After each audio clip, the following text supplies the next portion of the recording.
How would you like a 15% discount to my daily email, the stack of stuff, the show notes, discounts to the conference, all of that? All you need to do is text the word show to 33777. You'll get the annual subscription with a 15% discount to my daily email. You'll get the stack of stuff, the links to the show notes, discounts to the conference, and so much more. All you have to do is text the word show, SHOW, to 33777. Text show to 33777.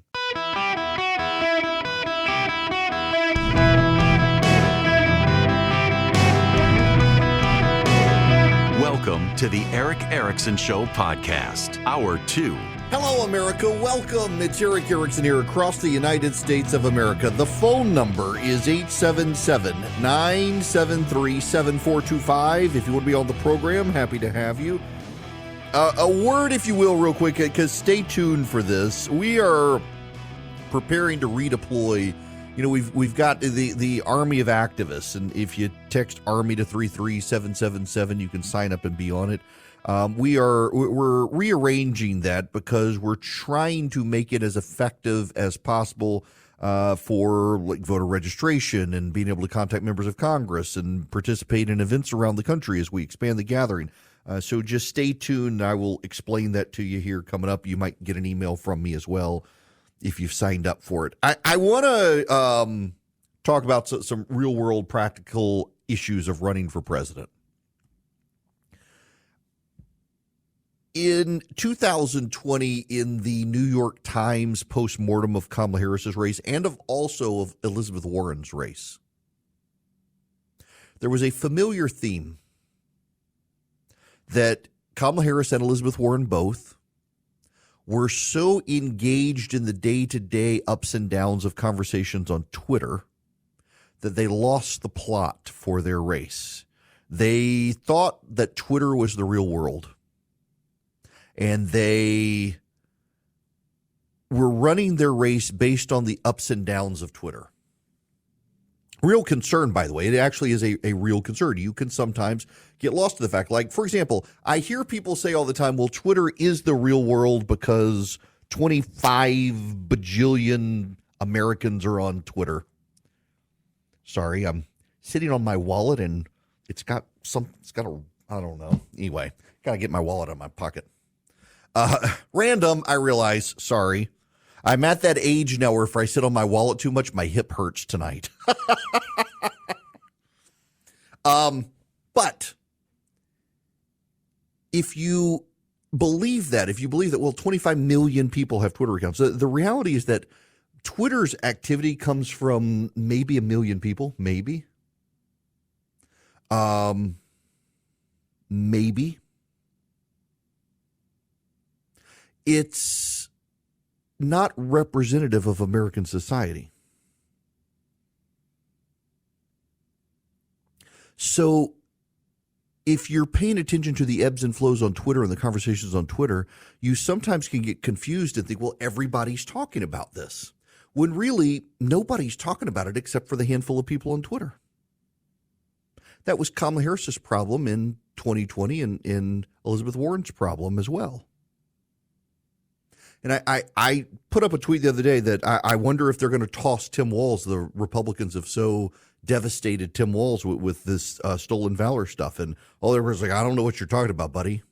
Actually, a friend of mine who's a Republican strategist reached out to me and said, hey, be careful here because everybody's talking about it on Twitter, but it's not really penetrating the conversation offline.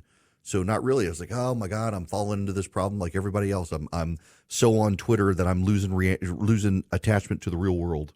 You got to be careful. I have to be careful, too.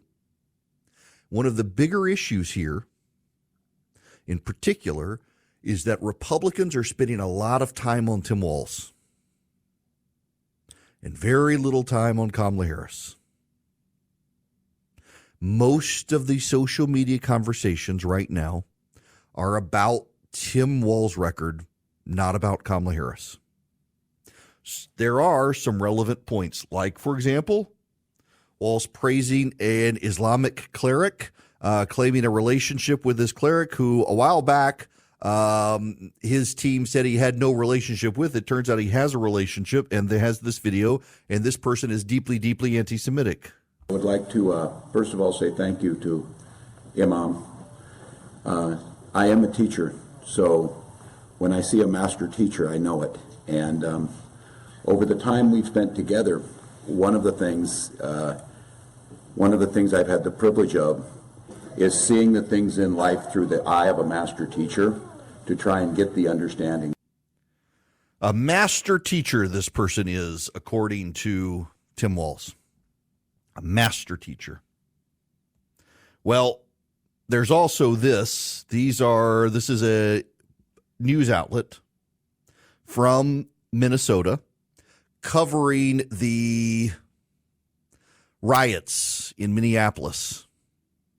And not just the riots in Minneapolis, but Tim Walz's failure to actually call out the National Guard.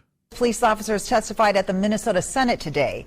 The officers are all board members for the Minneapolis Police Federation. And as Esme Murphy reports, they offered up a scathing critique of government and police leaders during the riots following George Floyd's death. That's not what we stand for. Her voice shaking, Minneapolis Police Sergeant Anna Hedberg says during the riots, officers were abandoned by state, city, and department leaders. To watch them go through that was so heartbreaking. To know that they could have died because we were not allowed to respond the way that we have been trained to respond. During the riots, the officers were told they could not wear protective frog suits, but were still hit and injured with bottles, cement, and more. Sergeant Hedberg blames state, city, and department leaders for the abandonment of the 3rd Precinct. I heard the governor say, "Give it up." It wasn't directly to me, it was through a phone call. How the governor says, "Give up the precinct." I mean, that's demoralizing for this whole state. And the three described a demoralized police force with dozens of officers planning to retire or quit. I believe I speak for every Minneapolis cop when I tell you that I've never been more publicly humiliated. They also described a city out of control. The crime is rampant in Minneapolis right now. Y'all, that is worth talking about. It is worth focusing on. But you know what's more worth focusing on? Everybody look up right now. You may see a ceiling. Look out your window. Look at the sky. Maybe it's cloudy. Maybe it's blue. Today, my sky here is blue and the weather's been great. Low humidity. Finally, some respite from the heat and humidity. But look up. There's an International Space Station somewhere above you. There are astronauts stuck on that space station because the Boeing space capsule has failed. You know who's in charge of the National Space Council? Kamala Harris. Those astronauts were supposed to be home more than a month ago, and they haven't been. What's Kamala Harris doing? Or there's the border czar issue and the border. Another person has been raped by an illegal alien. Where's Kamala Harris on this? Or the economy. Kamala Harris, by the way, says that she's going to take on the border when she becomes president. Peter Doocy sparred with the dim-witted White House press secretary, Karine Jean-Pierre. And how long have you guys known that Vice President Harris does not think President Biden is doing a good job at the border? Wait, say that one more time? Well, she's now promising to hire thousands more border agents than there are now under President Biden. Wait, but start your question again. How long have you guys known that Vice President Harris does not think that President Biden is effective with his border policy? I mean, that you're making a huge jump. Why? She did not say this. This is something that you are assuming. I don't understand why you would assume that. It's not true. She has a campaign ad where she is saying they need more Border Patrol agents. If President Biden's doing such a good job, why do they need any more border agents? We both believe that. The president does want more Border Patrol agents. You know who's getting in the way? You know who's getting in the way? Republicans in Congress. They're getting in the way. You know who else is getting in the way? The former president, Donald Trump. He's getting in the way. I mean, there's no daylight here. I'm not understanding the question because there's no daylight. The president believes that as well, and he's worked towards doing that. There's a bipartisan, I know you guys probably get sick of me saying this, but there was a bipartisan agreement that was on the table that the president worked through for a couple of months with Republicans in the Senate and Democrats. They were told not to move forward because it would help Joe Biden by the former president. That's their decision. No, Kamala Harris is actually fairly well saying that when she becomes president, she's going to do something to solve the border problem, which means she doesn't believe Joe Biden is doing something to solve the border problem. Now, as I say this, I just glanced down at the Twitter stream. Tom Cotton, the senator from Arkansas, has just put up this tweet. Kamala Harris promising to secure the borders like O.J. Simpson, promising to find the real killer. Retweet. But Kamala Harris, she's who we're running against. She's who we're running against, not Tim Walz. And every minute of every day we're highlighting Tim Walz's record. We're not highlighting Kamala Harris's record. Let me play you this audio. Listen to Kamala Harris. When we invest in clean energy and electric vehicles and reduce population, more of our children can breathe clean air and drink clean water. When we reduce population, she wants to reduce population. She wants to reduce population. That's Kamala Harris. That's not Tim Walz. That's Kamala Harris. Republicans, don't take your eye off the prize. Don't be so on Twitter that you think you're winning when you're not. These things have got to penetrate the cultural zeitgeist. They've got to penetrate the cultural conversation. They've got to be engaged in conversation with people. And the way to do that is you got to run ads. You know, Chris Wilson was on stage with me at the gathering. He's data analyst and pollster, runs a great data analytics and polling firm. He pointed out, you know, one of the most cost-effective ways to persuade people about things? Text them a video. Text them a short video to their phone. Let them watch it themselves. There's Kamala Harris in her own words. Push that out. Kamala Harris wants to reduce the population. Text them Kamala Harris's own words about wanting to get rid of fracking. That should be burning up cell phones in Pennsylvania. Direct mail is not as good or effective, but you don't get commissions off sending people texts. So the Republicans want to use direct mail because a whole lot of Republicans got really rich off direct mail over a long period of time. It's not as effective these days. I mean, where do you check your mail? If you're like me, you're standing over the trash can while you're checking your mail.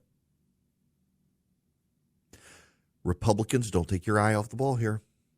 We're running against Kamala Harris. We're not running against Tim Walz. Kamala Harris's name is going to be at the front, not Walz. In fact, they put his name so short on the campaign sign, illegal aliens can climb right over the walls. Kamala Harris is the one we need to focus on. And we're not. We've gotten ourselves distracted on the conversations about stolen valor and how bad he was in the riots. It's relevant. It's not worth not talking about. But I think disproportionately Republicans are talking about it so much, and we're convincing ourselves it's working. I got convinced the other day, and it's a buddy of mine who's a Republican trying to say, no, sirree, Bob. This is not playing outside of Twitter. People, this is not pulsing with the American public. Because why? Republicans are having the conversation on Twitter. They're not having the conversation on the airwaves. They're not actually talking about this across the airwaves in an ad campaign. They're not pushing this out there. They're just convincing themselves they're winning on social media. And that's exactly how Kamala Harris and Elizabeth Warren lost the Democratic nominations in 2020. They were so convinced that what they were doing on Twitter was working because everybody on Twitter was talking about it. They forgot Twitter's not the real world. And Republicans, we can't forget that either. Twitter is not the real world.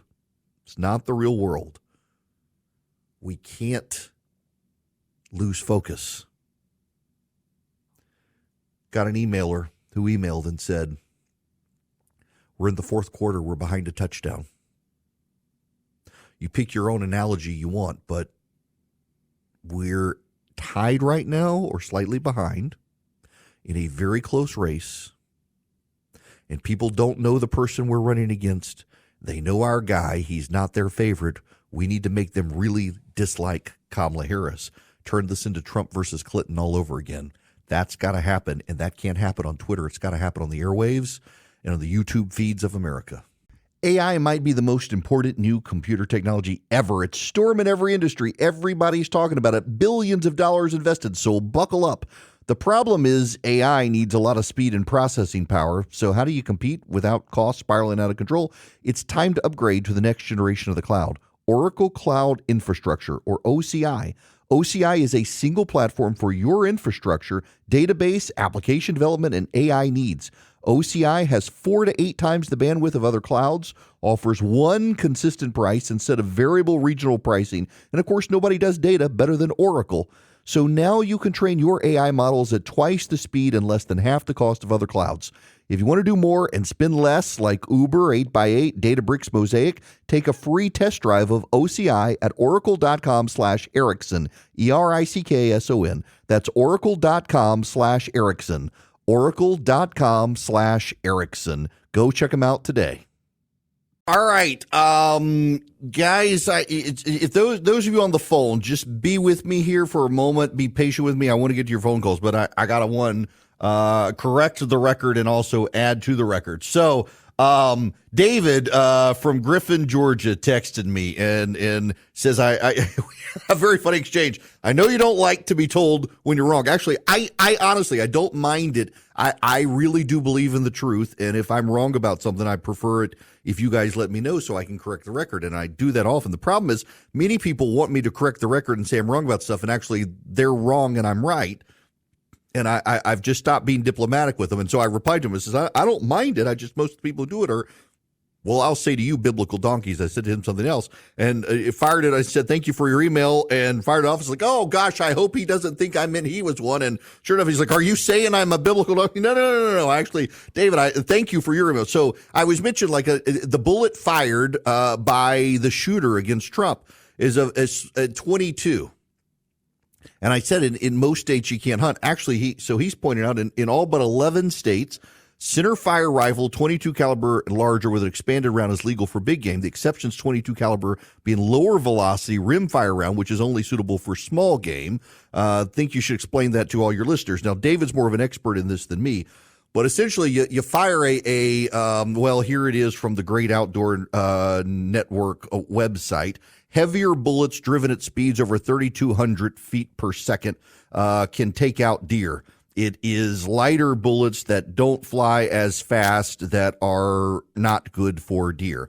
Apparently, the ballistics for the shooter, what he was shooting, was a bullet that is not a bullet that you would want to hunt with. That's the one that he used for Trump. Now, this ties into the second email I got from Brian, who is in Kansas City listening right now, who's a retired thermal sciences engineering professor.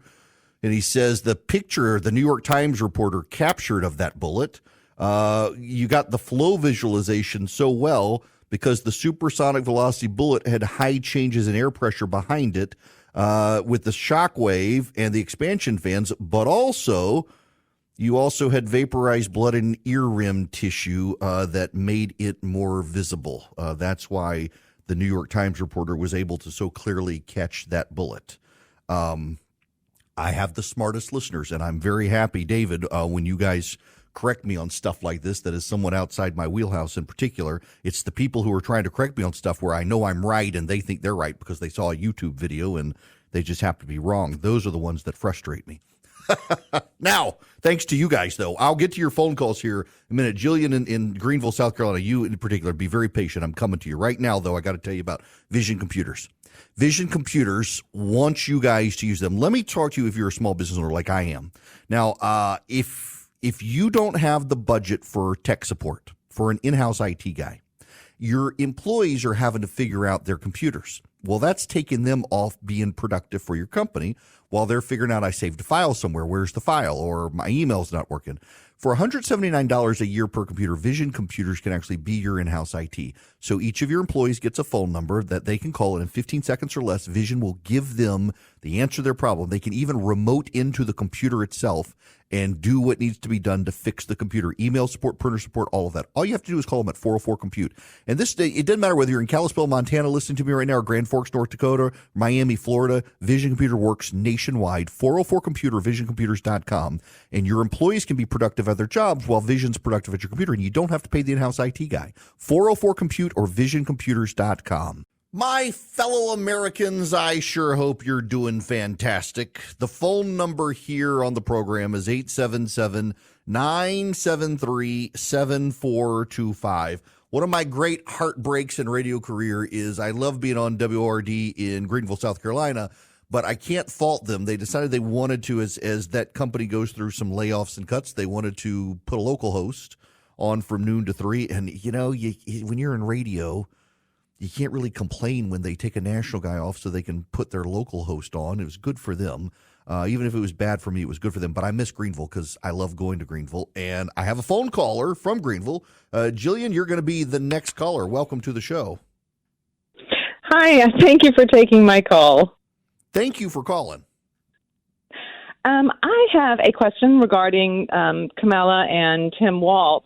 Is there a better way to perhaps tie the two together? Because his record is so much more extensive and obvious than hers perhaps is. She seems to be sort of walking back so much of her previous statements, sort of becoming a Republican until election type thing. Yeah, tying his to her. I'm glad you say this because I honestly think one of the best ways to tie them together is actually a J.D. Vance line where he pointed out that Tim Walz let out of jail the people Kamala Harris bailed out of jail. So during the riots in 2020, Kamala Harris fundraised for the rioters, and then Tim Walz ordered them out of jail. He let them burn down the city and then didn't prosecute them after Kamala Harris bailed them out of jail. That's a great way to tie it together. The other way I think to tie them together is that they're both these career opportunists. They've never worked in the private sector. They have literally no experience, either of them, in the private sector. They've never had a job in the private sector once they got out of college. Kamala Harris, yes, worked at McDonald's when she was in high school. But other than that, they've been on the government payroll their entire professional careers. Tying them together there, they don't understand how the private sector works. They're hostile to the private sector, and then that they're essentially political opportunists. They've been moderate when they needed to be moderate. They've been progressive when they've needed to be progressive. They will flip-flop on the record as quickly as possible. They will say and do anything to acquire power. And how can you trust people who will say or do anything to acquire power? People don't look, every single one of you, and this goes back to a larger point when Harris became the nominee and how I think the Republicans should try to define her, is Kamala Harris will say or do anything to get elected. You do not know what she stands for, and she will throw anyone and anything under the bus as quickly as possible in order to climb the next rung up the ladder. All of you know someone like that in your personal life, in your professional life, and you don't trust or like that person. Every single one of you. No one is that person.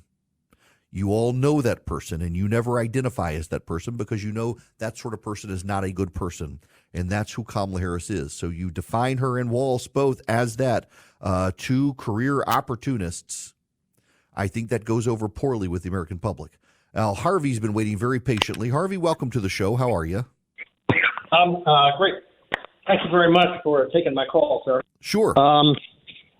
So I'm calling because something occurred with my daughter and her family flying from Washington, D.C. to Atlanta about a week ago. She got stopped by the TSA. They made her empty her stuff out. So she loads her suitcase up, and she's headed to her gate. She feels somebody's following her. She looks around, and she sees some kind of creepy guy following her, so doesn't think much of it. So the family goes in. They sit down at their gate. Creepy guy sits next to her. Well, they're still not thinking much about it. Well, my daughter gets up and says, I got to go to the ladies' room. The creepy guy follows her into the ladies' bathroom. And I said, well, why don't you take care of him? You know what to do. She says, well, you never know. He might be in transition. So, okay. So she goes back and sits down. She says, hey, everybody, let's get up and move. Creepy guy follows them. At that point, they call for young children parents with young children to board the plane. They stand up. They think the problem is solved. They're sitting in their seats on this particular flight. Creepy guy is now on the plane and sits right next to my son-in-law. Well, my daughter gets up, alerts the stewardess, who walks up to the gentleman and asks, may I see your ticket? He doesn't have a ticket. They instantly called the cops. He got on the plane with gas. He got through TSA without being noticed. And it's like... Wow. So there... Yes, sir. Okay, so now they were flying from Washington to Atlanta. Yes, sir. On a flight where the hub city is here, located here, yes, that can remain nameless. Yes. Yep. Go on down to the Mississippi Delta. Yeah. So, anyways, the Homeland Security, who's paid for that seat, shows up, and creepy guy had left a backpack in that seat. So therefore, the entire plane is deboarded. TSA, they brought in the bomb-sniffing dogs, and they interviewed my grandchildren. You know, they're like 5 and 9, and by this time my grandkids are having a meltdown. I mean, does this guy know where we live? Is he going to kill us? So the purpose of the whole call, Eric, is just to alert everybody, all of your listeners. I know that you're a total family guy, that we are in a post 9/11 era, that we cannot assume that we are all safe. Mm-hmm. We can't. The safeguards have been put in place, but I'm not sure what the thing was. I think it was if you see something, say something in New York City after 9/11. Yes. Yeah. Okay. So Harvey, let me stop you there and just say, yes, I've sir. heard of this happening. I've heard of this happening, and it almost takes on the air of an urban legend, because you're thinking, how is someone able to penetrate an airport and be in a terminal and get on a plane without a boarding pass, and yet you're telling me this happened to your family? This is wild to me. That this stuff, I mean, I hear stories like this, but I've never talked to anyone where it's actually happened. Well, I can, without getting with much detail, I can document flight numbers. I can document the captain of the plane. And so now, who's probably, by the way, given the airline a listener. Well, I can also say, I'm very proud of my daughter and the way she handled it. Mm-hmm. And I can also say that she came home and posted on the mothers group what happened, and everybody must be vigilant. And of course, there were naysayers that said, "Oh, this didn't happen," and it happened. So, to people that doubt my story, you can either be vigilant or you can make a choice to be a victim. Yeah. And I wasn't going to say anything, but then in the news today, you even mentioned it. The two illegals who killed somebody in New York City. Mm-hmm. We just have to be vigilant, and you have to look over your shoulder at all times. And that's basically the net of what I wanted to say. I appreciate you calling and saying something, and word is definitely will get out on this that happened. And again, this is something I've heard of this happening. I've never actually talked to someone whose family has experienced this, but you do read these stories in the paper that someone's able to get access. And what's disturbing is it's Washington, D.C., where they were able to get access to the airport. This isn't an anomaly. These things do happen. It does to all of us, knowing what we go through to get on an airplane these days. It sounds absolutely bizarre that something like this could happen, and yet it's a real thing happening. Somebody drops the ball, somebody gets in, security isn't paying attention, and it's just wild that something like this could happen. Good for your family being vigilant, though, on that particular flight. Bill in Altamont Springs, Florida, you're going to be up next. Welcome. Hi, thanks for having me. I love everything you do. You're a patriot. One thing I'm a little frustrated about is you played a clip earlier where Jean-Pierre tried to say to Peter Doocy that the nonpartisan bill was tried to be passed and all the Republicans blocked it. Why are we all forgetting that Biden reversed all the measures that Trump had in place for the border, and then that bill had $3.2 trillion worth of earmarks, and there was nothing to actually stop everyone from coming over? It was like a joke. It was like trying to slow it down, and all these Republicans didn't want to spend that money because it was all earmarks and did nothing. I'm just a little confused. Yeah, so I would say that when you're in Peter Doocy's position, you've got a point that you're trying to make with your question. You're not there to defend or criticize legislation. You're there to make the point. And the point he was trying to make, and I think he effectively made, is that Kamala Harris is running ads saying that when she's president, she'll take care of the border. So how is it that Kamala Harris is running ads saying that she's going to do all these things as president that Joe Biden is not currently doing, that she says on day one she'll do these things? By executive order, I presume. And so, I wouldn't be mad at Peter Doocy because he didn't want to relitigate that legislation. He was there to point out the fact that the vice president of the United States, who is the Harris and the Biden-Harris administration, is actually running an ad saying that on day one she'll do all these things that Joe Biden could do right now.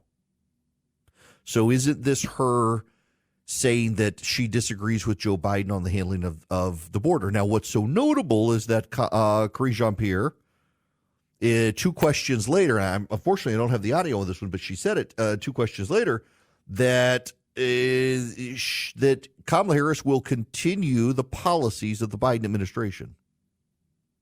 That right there should be a soundbite run across America in ads, that Kamala Harris will continue the policies of the Biden administration. Because, again, it's another attack opening for the Republicans to say that Kamala Harris is willing to continue the policies of the Biden administration. These are the policies that people don't like. Joe Biden is still deeply unpopular.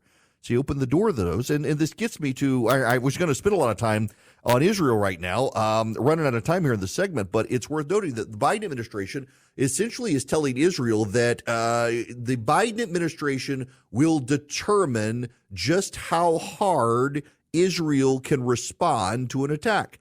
This comes as Kamala Harris has named her liaison to the Jewish community, who happens to be a public official who, one, has been pretty saying nice things about Iran, but 2, supported sanctioning Jewish Israeli officials. It's remarkable. You're going to put as your liaison to Jews someone who supports sanctioning Israelis. At a time the Biden administration is telling Israel that don't you rush to go after Iran when they attack you. And that attack appears to be coming. Satellites have shown the Iranians moving missiles into position over the last 24 hours. The Defense Secretary of the United States has expedited passage of a second aircraft carrier group and an attack submarine into the waters of the Eastern Mediterranean. There very much appears to be an attack on the verge of happening as Israel heads into a holiday. I would be keeping an eye on the situation, and I would be paying attention to the fact that the Biden administration is pretty insistent that the Israelis have to get permission from Joe Biden on how to respond. Now, what if Joe Biden is asleep? What if it's after 4 p.m.? May God have mercy on Israel's soul if that's the case. You should be praying about the situation. Now, I got to tell you, with all the destabilizing situations out there right now, the market's having a pretty good day. There's some good inflation news. Wholesale prices coming in below expectations as far as inflation goes. So the markets are all up right now, but you just never know exactly where it's headed. Between bank collapses and more, Swiss America has been the trusted leader in precious metals for 40 years. They've been warning people, and I've been warning people about a secret war on cash. If you're interested in safeguarding your hard-earned assets during the secret war on cash, you need their free report. They're rated A+ by the Better Business Bureau. They can educate you on protecting your assets in their report. It takes less than 15 minutes to read, and it's completely free, by the way. All you have to do to get your free copy is call or text my name, Eric, to 800-289-2646. The All Out War on Cash includes digital forms of currency. It's growing and spreading. Get the Secret War on Cash report for free. All you do, mention Eric when you call or text 800-289-2646. That's 800-289-2646. You can also go to SwissAmerica.com/Eric, SwissAmerica.com/ERICK, or just text them my name, ERICK. Text it to 800-289-2646. Message and data rates may apply. Delighted to have you with me. Welcome. It's Eric Erickson here. The phone number is 877-973-7425. As I was mentioning, this from CNBC, a key measure of wholesale inflation rose less than expected in July, opening the door further for the Federal Reserve to start lowering interest rates. The Producer Price Index, which measures selling prices that producers get for goods and services, increased 0.1% on the month, the Labor Department's Bureau of Labor Statistics reported Tuesday. Excluding volatile food and energy components, the core PPI was flat. Economists surveyed by Dow Jones had been looking for a 0.2 percentage point increase on both the all items and core readings. A further core measure that also excludes trade services rose 0.3%, which was higher than expected. On a year-over-year basis, headline PPI increased 2.2%, a sharp drop from the 2.7 reading in June. The stock market is up on the news. Wholesale inflation readings relatively tame, despite a 0.6% jump in final demand good prices. Now, here's what you need to know. When you add in food and energy, inflation came in slightly higher than expected. But looking at the metrics the Federal Reserve tends to use to look at cutting interest rates, things look good. And frankly, there's this growing consensus from political people that the Fed has a bias towards not Trump, and with a recession looming, probably will cut interest rates, pretending that it's not going to impact the election. And we all know that that's what it's going to be. They won't hold off. Now, their next meeting is scheduled, September, I think? Probably we'll see a interest rate cut. It would be interesting if they didn't cut it, just in large part because of the political implications. But the economy does tend to be slowing down. We do tend to be headed maybe not a soft landing anymore, but a hard landing. Most major financial institutions are now worried about a recession coming. Very few of them are not. Bank of America, I think, is one of the ones saying they don't actually aren't contemplating a recession, but more and more of them are, and they could change in that. What I know is that when I talk to different individuals, they're telling me sales are slow, charitable giving is down, all the typical warning signs of a recession. I need one of you to go out to Las Vegas to a strip club and talk to the strippers for me, because I'm not going to do that, and ask them how Tiffany's going. Do you know that's an early indicator of recession? Believe it or not. I think it was what the one major economic school that was actually one of their signs, that when the big bankers in New York and stuff, they do their guys trips to Vegas, when the tips are down in the strip clubs, it's a sign of a recession coming. I'm not going to go do it myself, but if one of you wants to take one for the team and let us know what they say, feel free to report back.